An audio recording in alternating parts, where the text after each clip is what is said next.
दोस्तों, आप लोग का बोधिसत्व जी की क्लास में स्वागत है। और जिस प्रकार मैंने पिछले क्लास में पिछले वीडियो में उद्देश्य प्रस्ताव संविधान सभा गठन बताया था, तो उसी प्रकार फिर इस वीडियो के माध्यम से जो आज का टॉपिक है वो है, सबसे पहले मैं बताऊंगा भारतीय स्वतंत्रता अधिनियम 1947 ने सभा की स्थिति में निम्न परिवर्तन क्या किए। फिर अन्य कार्य, राष्ट्र ध्वज को कब अपनाया गया, राष्ट्रगान को कब अपनाया गया, राष्ट्रगीत को कब अपनाया गया।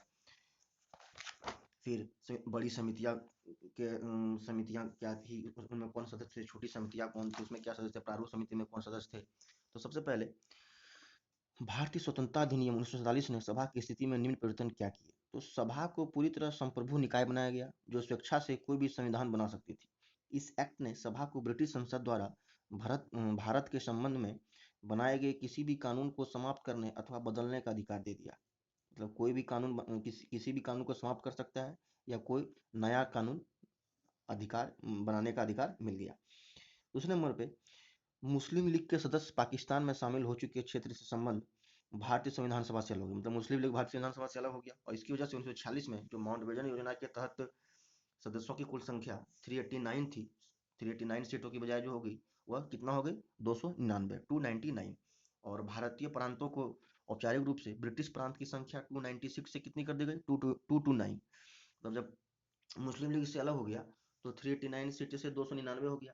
और 299 सीटों में से जो औपचारिक रूप से ब्रिटिश प्रांत की संख्या में कितना, 296 सीट हुआ। और 296 में से 229 और ब्रिटिश प्रांत को, और देशी रियासतों को 93 में से 70 कर दिया गया।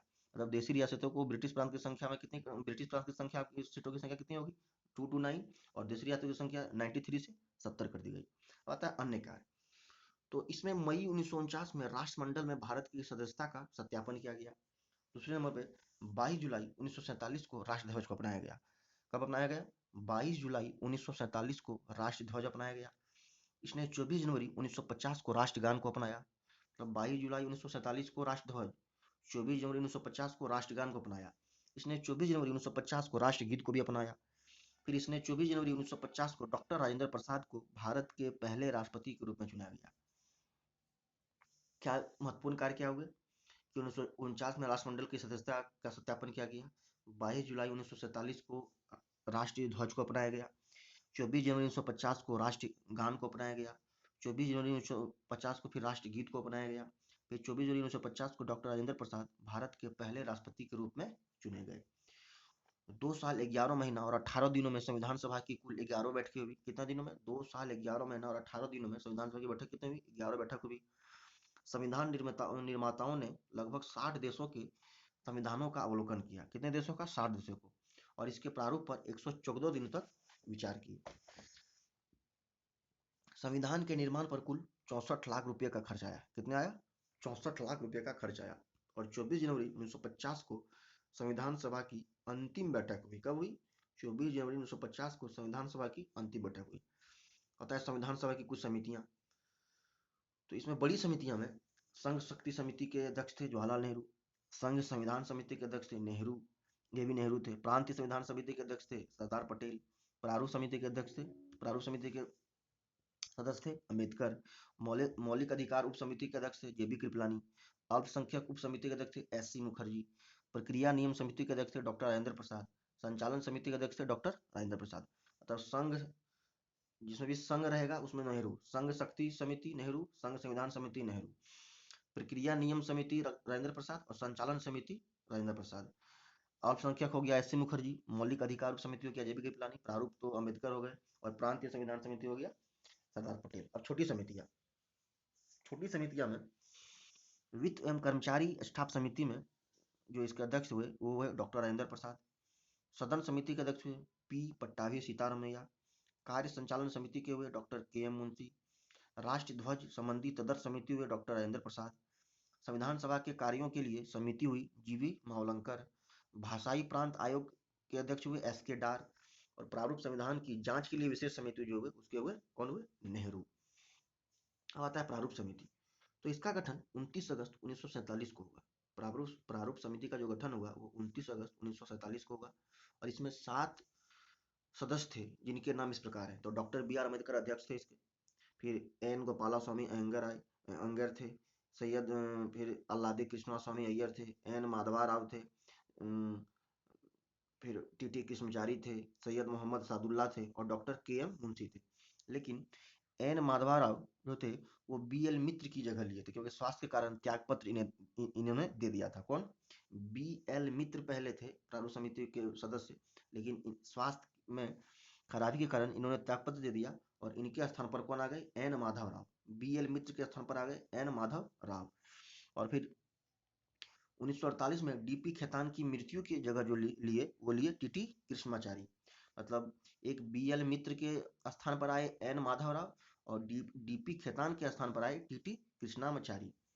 कौन आए? बीएल मित्र की जगह पर एन माधव राव और डीपी खेतान की जगह आए टीटी कृष्णचारी। प्रारूप समिति ने अपना प्रारूप तैयार करने में 6 माह से भी कम समय लिया और इस दौरान कुल 141 बैठकें हुई। कितना हुआ? लगभग 141 बैठक हुई। और संविधान का प्रभाव में आना ये हुआ कि डॉक्टर बी आर अम्बेडकर ने सभा में 4 नवंबर 1948 को संविधान का अंतिम प्रारूप पेश किया और 26 नवंबर 1949 को प्रारूप समिति पारित कर घोषित कर दिया और इस पर अध्यक्ष व सदस्यों के हस्ताक्षर किए गए। सभा में कुल 299 सदस्यों में से उस दिन 284 सदस्य उपस्थित थे। कितने थे? 299 में से 284 सदस्य उपस्थित थे जिन्होंने संविधान पर हस्ताक्षर किए। और 26 नवंबर 1949 को अपनाए गए संविधान में प्रस्तावना 395 अनुच्छेद और 8 अनुसूचियां थी। अब कुछ आवश्यक तथ्य हैं, जैसे संविधान सभा द्वारा हाथी को प्रतीक मुहर के रूप में अपनाया गया। सर बी एन राय को संविधान सभा के लिए संवैधानिक सलाहकार कानूनी सलाहकार के रूप में नियुक्त किया गया। एच वी आर अयंगर को संविधान सभा का सचिव नियुक्त किया गया। एल एन मुखर्जी को संविधान सभा का मुख्य प्रारूपकार चीफ ड्राफ्टमैन नियुक्त किया गया। मतलब सर बी एन राव को सलाहकार, एच वी आर अयंगर को संविधान सभा का सचिव और एल एन मुखर्जी को संविधान सभा का मुख्य प्रारूपकार। फिर भारत की संविधान सभा 1946 में सीटों का आवंटन जो हुआ, जो ब्रिटिश भारत प्रांत में हुआ 292, देशी रियासतें में हुआ 93, मुख्य आयुक्त के प्रांत में हुआ 4, टोटल हो गया 389। फिर संविधान सभा के लिए चुनावों के परिणाम जो 1946 में आए, उसमें कांग्रेस के आए 208 सीट, मुस्लिम लीग के 73 सीट और इंडिपेंडेंट्स के आए 8 सीट। टोटल कितने हुए? 296 सीट। कांग्रेस को जो आए थे, जो यूनियन पार्टी, इसमें जो कौन कौन पार्टी के थे? यूनियनिस्ट पार्टी थे, यूनियनिस्ट मुस्लिम थे, कृषक प्रजा पार्टी के थे, सिख थे, कम्युनिस्ट पार्टी थे, शेड्यूल्ड कास्ट फेडरेशन थे।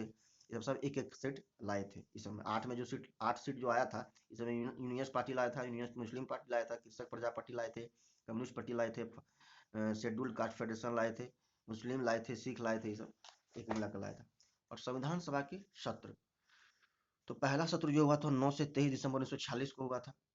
दूसरा सत्र जो हुआ था 20 से 25 जनवरी 1947 को हुआ था। तीसरा सत्र जो हुआ था 28 अप्रैल से 2 मई 1947 को हुआ था। चौथा सत्र जो हुआ था 14 से 31 जुलाई 1947 को हुआ था। पांचवा सत्र जो हुआ था 14 से 30 अगस्त 1947 को हुआ था। छठा सत्र जो हुआ था 27 जनवरी 1948 को हुआ था। सातवां सत्र जो हुआ था 4 नवंबर 1948 से 8 जनवरी 1949 को हुआ था। आठवां सत्र हुआ था 16 मई से 16 जून 1949। नौवां सत्र हुआ था 30 जुलाई से 18 सितंबर 1949। दसवां सत्र जो हुआ था 6 से 17 अक्टूबर 1949 और 11वां सत्र जो हुआ था अंतिम सत्र वो 14 से 26 नवंबर 1949 को हुआ था। फिर अन्य संविधानों के निर्माताओं द्वारा संविधान निर्माण में लिया गया कुछ समय, जैसे यूएसए से जो अनुच्छेद 7 है वो कार्य अवधि था 25 मई 1787 से 19 सितंबर 1787। लिया गया समय कितना था? 4 माह से कम था। कनाडा का अनुच्छेद जो 147 है वो 1864 से 1867 में लिया गया, कार्य अवधि थी और लिया गया समय था 2 वर्ष 6 महीना। ऑस्ट्रेलिया से था 128 अनुच्छेद, ये मार्च 1891 से 9 जुलाई 1900 तक लिया गया, ये 9 वर्ष का समय था। और साउथ अफ्रीका से 153 अनुच्छेद में अक्टूबर 1908 से 1909 में लिया गया और ये समय था कितना था? 1 वर्ष। तो इस वीडियो के माध्यम से आप लोग जाने समिति आप लोग क्या क्या जाने दोस्तों? तो सबसे पहले प्रारूप समिति, बड़ी समिति, उसमें प्रारूप समिति के कौन अध्यक्ष थे, कितना समय लगा, कब घोषित किया गया, कब पारित किया गया। फिर भारतीय संविधान की सभा में सीटों की देशी रियासतों की कितनी थी, ब्रिटिश प्रांत की कितनी थी पहले, फिर मुस्लिम लीग अलग होने के बाद कितनी सीटें रही, संविधान सभा प्रभाव में कब आया, कितनी बैठकें हुई। तो इस वीडियो के माध्यम से आप लोग जाने। तो इस वीडियो को आप लोग 1 से 2 बार देखें और समझने की कोशिश करें दोस्तों। धन्यवाद। जय हिंद, जय भारत।